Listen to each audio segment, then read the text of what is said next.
Way number 3 of a leader's visit: stopping by or dropping in as a leader to be of impact. And it's called, now get out of the way.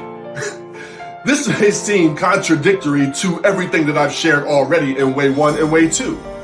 I've shared with you the expected drop-in, walking that path and communicating with people. The unexpected drop-in, getting lost in your building and communicating with people, getting human to human. Now I'm telling you to get out of the way. And this is why. When we take our expected or unexpected drop-ins, we have to know the chaos that we may cause giving your title and communication.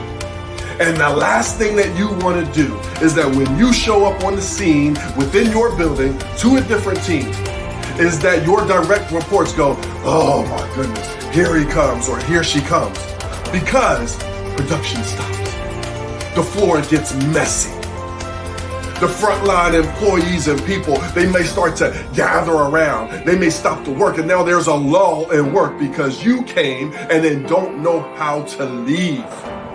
So everything slows down, and then when you leave, your direct reports, these supervisors and managers now have to get everybody back to work, and the flow is disrupted. So when you come, when you do your expected and unexpected drop-in, mostly is to observe. Then we're going to do our chats and questions, maybe one at a time, picking people at random, as the president of the university seemingly did with me in way 2. And then we want to get out of the way. Now, reason 1 I just shared, because it disrupts the flow and it may be harder for everybody to get back to work. Reason 2 is because sometimes your presence, when we are not aware as leaders, may minimize the leadership of your direct reports, of the supervisors and managers under you. What happens is you very nobly show up to Department J.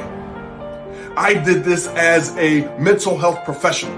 I was a supervisor there. I would like to, and it made sense that I would visit different classrooms to observe my staff in action, to observe the teachers in action, to observe the students in real time.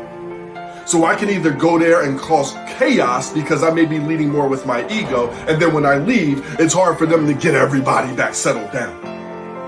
Or students would come up to me with their problem, with an issue. Employees may do the same to you.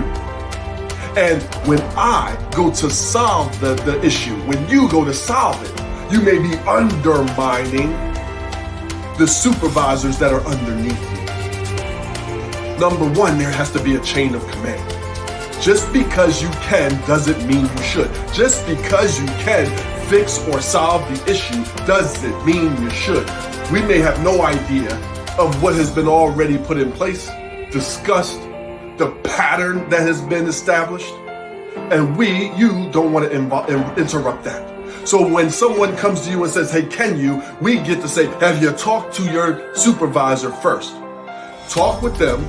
This may be how I would address it, and I will get with them to see how it went. It's still an issue in a while, please come see me. Or come see me anyway, because I always like to chat and learn more from different parts of the organization. So when you are coming in, be sure to get out of the way. We don't want to cause so much chaos that people can't get back to work and be productive. Okay? And then secondly, you don't want to undermine the people under you supervisory wise, allowing them to enhance their leadership, maintain even more respect for you, and then be able to impact the work-life harmony for both of you. Guys, so that's way 3. Get out of the way. Stay tuned for way 4.